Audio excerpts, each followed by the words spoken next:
Mbi 80% e territorit të qarkut të Korçës rezulton pa popullsi banuese në rrjetin standard territorial 1 km², niveli më i lartë në vend. Pas Korçës rënditen Gjirokastra me 77.5%, Vlora dhe Kuksi duke treguar shkallën e lartë të përqendrimit të popullsisë në një pjesë të kufizuar të territorit. Të dhënat publikohen në raportin përfundimtar të reformës administrativo-territoriale dhe bazohen në censin 2023. Në qarkun e Shkodrës 67.2% e territorit rezulton pa banor, në Dibër 62.3% dhe në Berat 60.8%. Lezhë dhe Elbasani janë pranë mesatares kombëtare.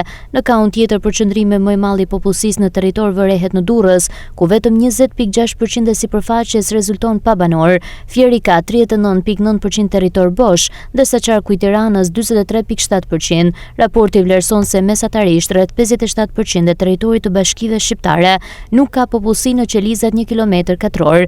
Kjo tregon se popullsia e vendit nuk është shpërndarë në mënyrë uniforme, por është e përqendruar në qytete, fusha, lugina dhe korridoret caktuara banimi. Dallimi është veçanërisht i fortë në qarqet malore dhe në juglindje.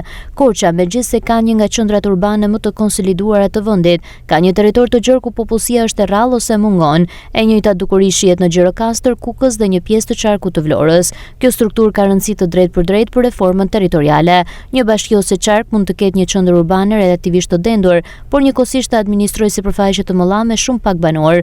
Në këto zona, kostot për rrugët, transportin, shërbimet sociale, emergjenca dhe administrimin për banor mund të jenë dukshëm më të larta.